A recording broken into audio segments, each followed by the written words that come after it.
Si hiciésemos una lista de discos, llamémosles peculiares, Another Perfect Day formaría parte de ella sin lugar a dudas. Junto a Born Again, Loado Point of Entry pasa por ser de esos trabajos que por una u otra razón nos descolocaron en su momento. Ahora es un momento tan bueno como cualquier otro para redescubrir el disco y darse cuenta que Sincere Overkill sí es uno de los grandes discos de este grandísimo grupo. He resumido el capítulo correspondiente del libro Sin Remordimientos que escribí hace ya algún tiempo y añadido un pequeño dossier de prensa al respecto para compartir con todos vosotros. Espero que os guste y que os dé pie a pinchar Dancing on Your Grave una vez más. El contenido del dossier y la forma de conseguirlo está al final del artículo. Una gira firmada pero por terminar, las prisas, y el hecho de querer aprovechar la oportunidad de añadir un nombre conocido al grupo, terminaron en una alianza bizarra como pocas. Brian Robertson, ex guitarrista de Tin Lizzy y Will Dorses, se unía a Motörhead. Quizá solo la entrada a Ian Gillan en Black Sabbath poco antes, tuvo una repercusión similar entre la parroquia metálica de la época. El pelo corto y teñido de rojo que lucía el escocés, así como su negativa a vestir de negro, no fueron buenas señales.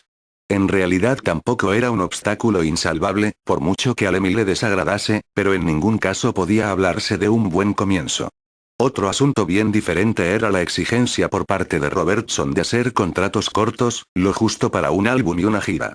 Tal condición hizo dudar a Taylor y Lemmy, quienes interpretaron aquello como una total falta de empatía con la banda, pero lo cierto es que no había mucho tiempo para pensar las cosas.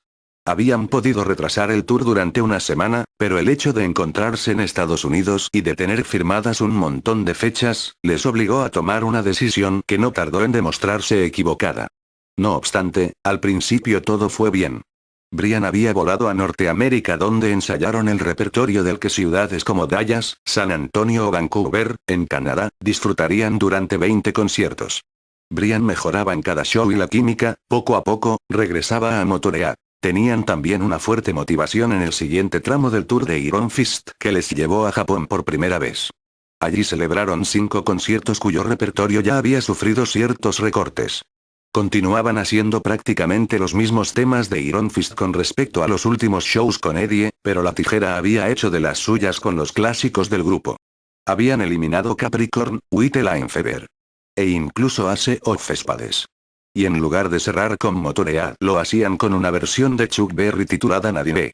Cuesta trabajo imaginar hasta qué punto estaban forzados Taylor y Lemmy para llegar a rebajar de ese modo sus posiciones. Para terminar de estropearlo todo, Bronze, su compañía, comenzó a dar muestras de su escasa fe en un Motörhead sin Eddie Clarke. El single con Plasmatics del que hemos hablado había tenido una promoción inexistente, y tenían a Robo metido entre ceja y ceja. Este por su parte cada vez dejaba más claro con su actitud, que su posición en la banda era la de guitarrista invitado, y lo que era peor, hacía todo lo que estaba en sus manos para que se enterase hasta el último ser vivo. Incluso llegó a decir en una entrevista, literalmente, odio a Motörhead, jamás me han gustado, pero les respeto por haber tocado esa mierda durante tanto tiempo, y haber hecho dinero con ello. Los sapos que Lem tenía que tragar eran cada vez mayores, pero había un contrato estipulado y un nuevo disco que grabar. A la fuerza ahorcan. El trabajo lo empezaron en marzo en los Olympic Studios, de sobra conocidos por Lemmy y Taylor, ya que era donde Hawkwind habían grabado Hall of the Mountain Grill y Motörhead habían mezclado su primer disco. Robo por su parte, había dejado caer que él era perfectamente capaz de hacer el trabajo tras el pupitre de control. Es fácil que así fuese, y de hecho en la actualidad su tiempo está dedicado a la producción musical, pero en aquellos momentos precisamente, nadie en la compañía y mucho menos la banda, estaban dispuestos a correr el riesgo de que sucediese lo mismo que con Eddie Clarke y Iron Fist. Como quiera que no se aceptó su velada propuesta, de nuevo volvió a poner sus condiciones, y fue él quien eligió al productor, el cual hay que decir que era todo un lujo para el grupo. Tony Platt iba a ser el encargado de dar forma al nuevo álbum de Motörhead. La carrera de Tony había empezado como asistente en las sesiones de grabación de bandas tan emblemáticas como Free, Traffic, The-O, Rolling Stones, Led Zeppelin, Paul McCartney o Mod the Opple.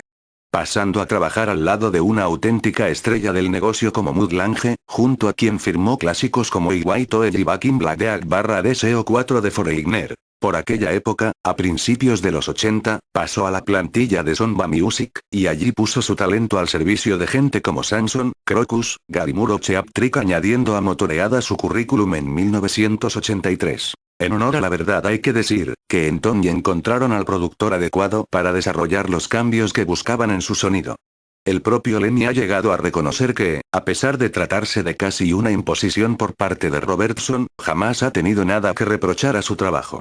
De los productores que habían participado en sus discos desde que Motoread había firmado por Bronze, Jim Miller hubiese sido muy clásico y Vin Maile demasiado punk. El término medio estaba en las bandas con las que Platt había trabajado. La formación de la discordia. El dedo de Lemmy no está retocado. La camisa de Robo tampoco. Por otra parte, no es que Another Perfect Day, como se llamaba el álbum que iban a grabar, estuviese en la línea de Boston Journey precisamente. Back at the Funny Farm, sin ir más lejos, abre el disco en la más pura tradición de la banda, es decir rápido y al cuello, y Tales of Glory o la excelente One Track Mind están dentro de la tradición del trío. Atendiendo a piezas sueltas, nada parece estar fuera de lo que hasta entonces nos tenían acostumbrados, pero sí es cierto que la influencia y el sonido de Brian Robertson, para bien o para mal, pesó demasiado en el resultado final si lo vemos como un conjunto. Nunca hasta entonces los amantes de Motoread habíamos podido oír arpegios tan melódicos como los de Dancing on Your Grave, por ejemplo.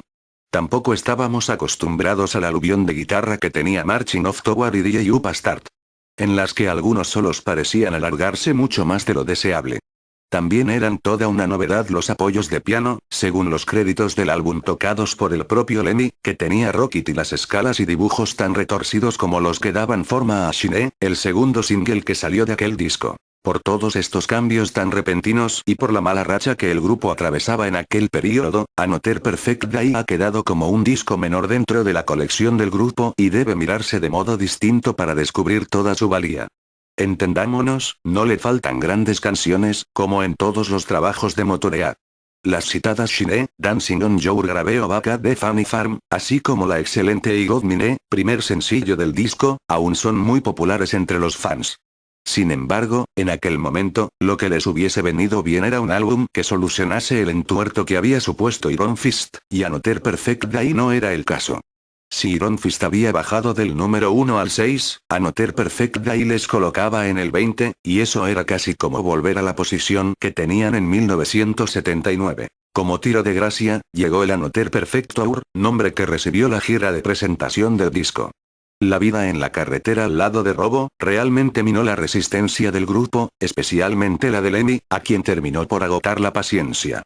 Él mismo ha reconocido que Brian Robertson ha sido la única persona de todos los grupos por los que ha pasado a lo largo de su carrera, con la que tuvo que utilizar la violencia física directa. La gira comenzó en Inglaterra a finales de mayo con los canadienses Anvil como grupo invitado, que llegaban a Europa con su mítico álbum Metal on Metal bajo el brazo. Del primer tramo del tour, hay que destacar las 2 fechas seguidas en la Universidad de Sheffield, de la última de las cuales, el 9 de junio, salió el fantástico Bootleg Live 1983. Aún había varias fechas dobladas, como le he hecho la citada Sheffield, y sobre todo reconfortaban las 3 noches seguidas de cierre de gira en el Marquee. La respuesta del público seguía siendo más que aceptable, pero en el corazón del grupo las cosas iban de mal en peor. Robertson exigió que el repertorio se centrase en el disco que habían grabado con él. 10 canciones de 17 pertenecían a Another Perfect Day. El resto se iban para Iron Fist y escasos viajes al pasado. Temas tan emblemáticos como Overkill, Ace of Spades o Bomber habían desaparecido del setlist, y eso, evidentemente no complacía a los fans.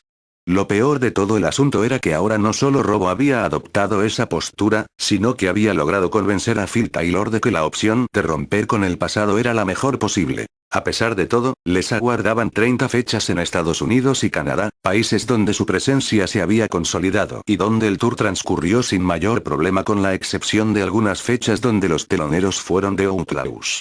El público que había ido a ver a Motoread no resultó el más apropiado para ese gran grupo de rock sureño, y las cosas no fueron demasiado bien para aquellos vaqueros. Por lo demás, no hubo mayores incidentes.